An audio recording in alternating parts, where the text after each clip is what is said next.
there, welcome to the 47th episode of Under the Radar.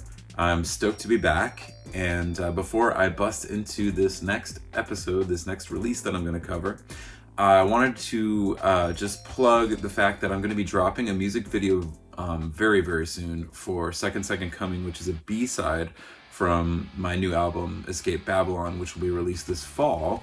It will be appearing on the CD version only of the album release, which I don't have pressed yet, but just wanted to plug that. I'll be dropping a digital EP on the Bandcamp page, and I'll be putting this single up on Spotify and all digital platforms soon. Also, if you are interested, please, go check out slavetheservant.com/store, and you can order yourself a copy of Escape Babylon early, just the vinyl record. And I will throw in a Singularity CD and a poster and some stickers for you. And probably some other little goodies like I have back here from my label catalog, whatever I can fit into that box. So I also wanted to mention in the last episode how stoked I am that Travis, the singer of Split Habit, commented on the video, and I haven't heard from him in a really long time, so it was very much a pleasant surprise to hear from him, and then see that he has his own YouTube channel called Poddex, where he kind of helps people make their podcasts better and promote podcasts and stuff like that. So check out his YouTube channel.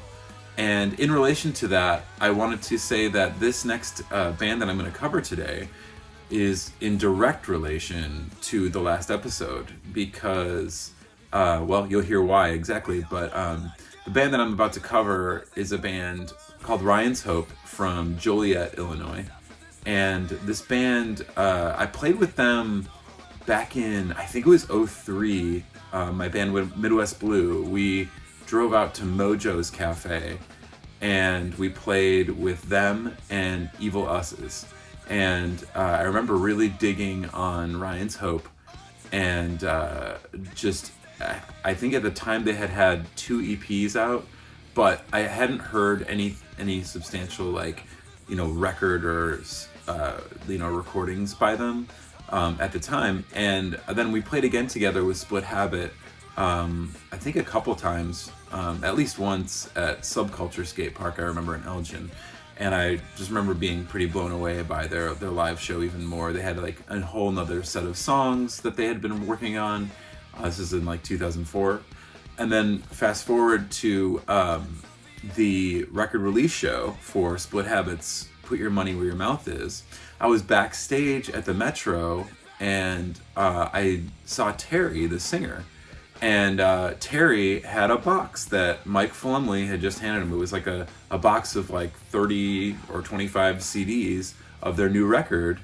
I had unbeknownst to me, I didn't know that they had signed with 00 Records. And the album, which is the album that I'll be covering today, called The Trials of Recession. Now, upon first glance of the CD, I was not impressed by the artwork, but I was really stoked that he gave it to me. I mean, I even to this day, I value CDs. If somebody hands me their CD, I'm going to take it home and I'm going to listen to it. Well, I also have CD players in my car still, so in both cars. And so I still will jam CDs and buy them. So I guess I'm just antiquated and nerdy that way. But to get this shrink-wrapped CD from, Terry out the box, I was completely stoked. So I remember this was at the time I was working at Kinko's, and FedEx had just taken over Kinko's, so it was FedEx Kinko's, and I drove the delivery vehicle. They had this minivan, FedEx Kinko's minivan, and it didn't have a CD player in it, so I was forced to listen to the radio. So I would listen to the radio, but I brought my my Discman along on trips, and which is totally illegal if you think about it. You're not supposed to, be jamming headphones while you drive. But I would be driving the work vehicle, and this CD was on heavy rotation. And so, like I said, the year for this is 2004. It was released by 00 Records, and it was produced by my friend Dan Precision of 88 Fingers and Rise Against and Break the Silence at the bomb shelter. And the guitar work on this record is just phenomenal. And I think you'll hear what I mean on this opening track, which is the same title as the album itself, The Trials of Recession. And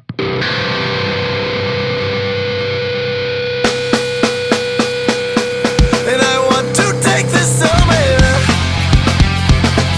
before man destroys himself. Somewhere I've never been. I've never been. Oh, life's dead. We can learn if we try. And if we learn it, I promise you it will consume us.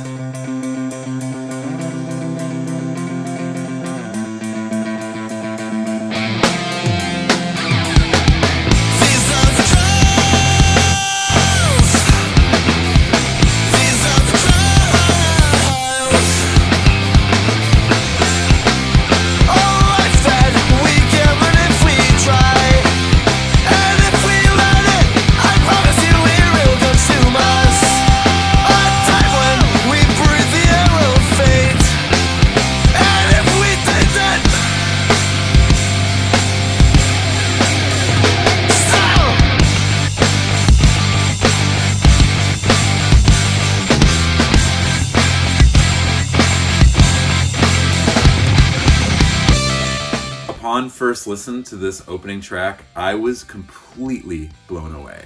I thought that the guitar work, I was just kind of amazed at what Dan Precision had done with the band's guitar work, the sound. And I also thought the vocals stood out so much. Like, Terry's vocal really reminded me of Greg Graffin from Bad Religion. But also had some of this like really raspy rawness to it that reminded me a little bit of Rise Against 2 at the time, but definitely more in the Bad Religion realm, his voice. There was definitely a punk rock, like heavy energy to the record, but there were also songs that were very poppy, like reminiscent of like I don't know, MXPX, like kind of that vibe, like in a very good way, like the old MXPX to me, like Slowly Going the Way of the Buffalo and Life in General, like that era. Anyway, this song was, I don't know, it's probably my favorite song. It's tough to say. I repressed both these songs on a compilation album CD that I released later in 2008 called Alarm Comp. And so you can go on the Alarm Clock Revolution.bandcamp page and download both the song you just heard and the song you're about to hear if you'd like. Also, the band has the entire record on their Bandcamp page, so I strongly recommend checking out ryanshope.bandcamp.com to get this whole record. It's so good. Anyway, this next banger is called In a Sea.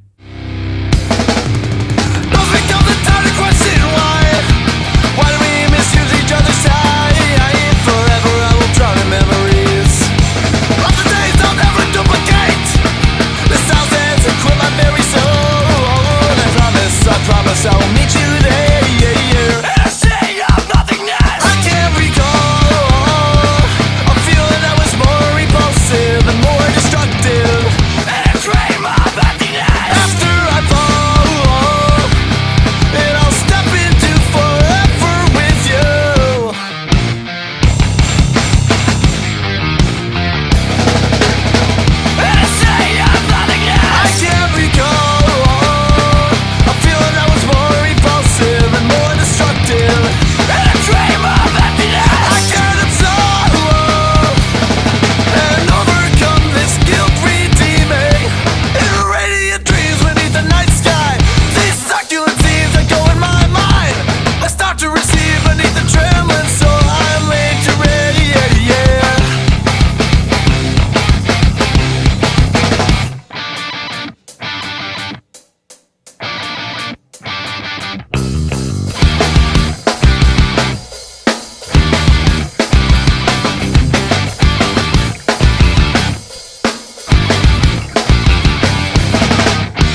it's really a toss-up for me, and between those two songs, I think that both of them resonate so much with me and my soul. They're like tied for my two favorite songs, hence me repressing them. Actually, I was going to re-release this album on my label called Alarm Clock at one point, and I didn't end up doing it because I had other commitments, but that's another story for another time, I guess. But I did want to say on that song, In a Sea, it had guest screams from Adam, the singer of a band called Article 57, another local band. The next song that I'm going to play, kind of like the guitar work, I thought, and I know this is kind of like maybe weird to say, but I thought that some of the guitar work on here, not only did it have like all that punk rock, Bad Religion, Rise Against feel, but it also had like this thrice heaviness to it. And I would even dare to say on this song especially, like the palm muting, the style and the heaviness, like the down tune, definitely reminded me even of like System of a Down at times. This song is called Tonight Alive.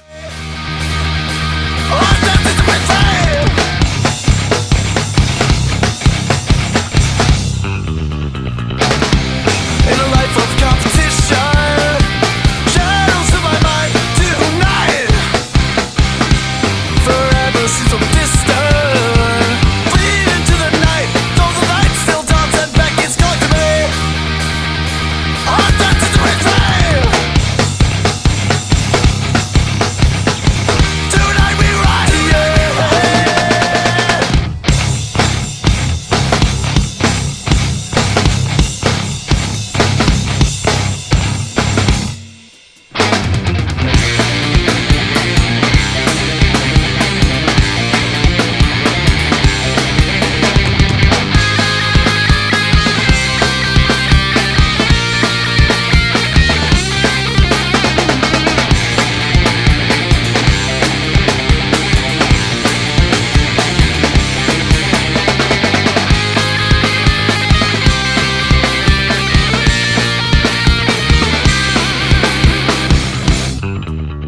Oh, so crunchy, those guitar tones. Oh, I just love it.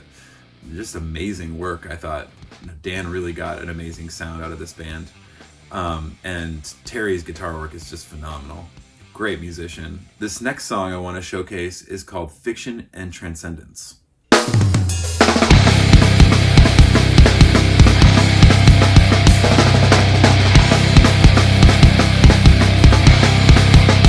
And I ask myself, will sleep see me through? At times I feel as if I won't survive, and I won't survive. And I do fear, I do lie. From time to time it seems I'd rather die than hurt again, or hurt another friend. My dear, I'm trapped in this void so vacant, so tempting and so wide. I breathe the night to stay alive. I don't mind breathing eternal sleep. Good, cast away those hurtful ones, the ones we've left behind.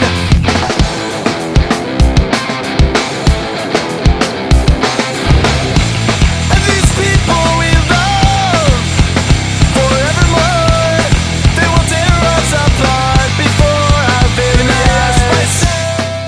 Such a catchy song. I thought that really just his melodies, his lyrics, like it's so catchy, but it's so heavy too. It's like I can't make my mind up. Is this punk or is this like super aggressive hardcore? Just very much like teetering the line of metal influence, and it's I don't know. They just like balanced it so well. The next song I want to cover is a song called In My Departure. Your plan of attack is now weak and heartless. We'll find it pleasing nonetheless. Maybe this is just what we deserve, but I never saw it escape.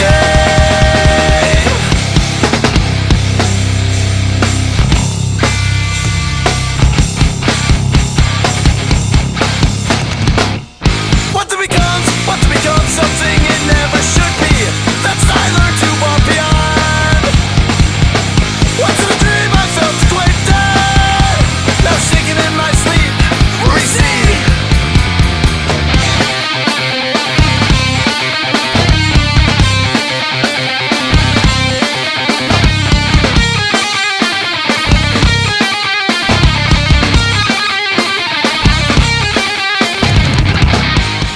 such mean guitar soloing in this band. I can't get enough, honestly. It's a great song.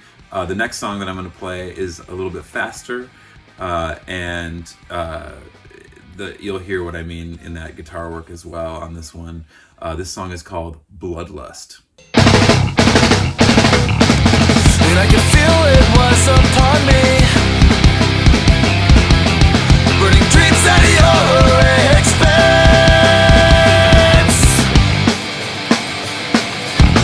Born alone with a heart of black. Before I knew it,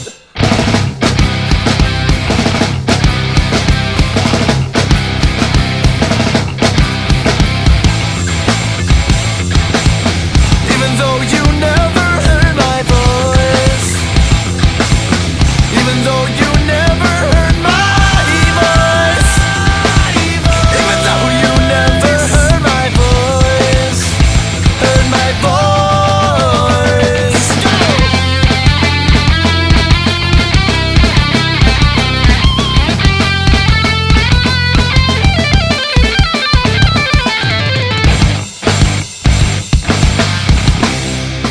Such a good song, such a great album. That'll be the last song that I play off of this guy for now, but I did want to break into a little bit more story on the band. So obviously Ryan's Hope, for those that don't know, was a very, very old TV show. I think it was in the 70s or something. I might be wrong, but it was an old TV show called Ryan's Hope, and so that's, I believe, where they got the name from, but it may be more personal. Maybe it's a double meaning for them. I'm not really sure. Maybe it actually is about a friend named Ryan, why they named the band that. Yeah, like I said, as soon as I listened to this album, like on repeat in my Discman and in my car, it was very soon after that I called Greg, the drummer of the band, and I really, I was like, you guys have to play our Johan's Face record release show for our new EP, like Alarm Clock. And so they were a part of that show at Bottom Lounge as well. I really loved this band. This is one of the records, I would say, one of the few that like I could just listen to from top to bottom. Like it's so good. Later, the band toured a little extensively, and 00 ended up folding. And one thing I wanted to say about 00, by the way, before I bust out of this release, is that in case you guys didn't know, Mike Fulhamley owned 00 Records. I know I've talked about this before, but he initially started it after Smoking Popes broke up, and put out like their live album, their B-sides record, and then their cover album, which was actually the album The Party's Over, was the album that was supposed to get them out of their contract with Capitol. It was the final thing that released them from Capitol Records, and it was a very cool cover record of like these standards. But anyway, 00 ended up going under right after this record. I think maybe this was the last release on 00. This is the 20th release. They ended up getting scouted out by Mr. Brett Gurewitz from Epitaph, and they went and did a demo. So they were in talks with signing to Epitaph, which I thought would have been perfect for this band. And I guess Greg just wasn't really stoked on like enough on the new material to release anything by the band. And so what ended up happening was Scott Heisel from punknews.org and from Alternative Press, he had started a record label called Punk News Records.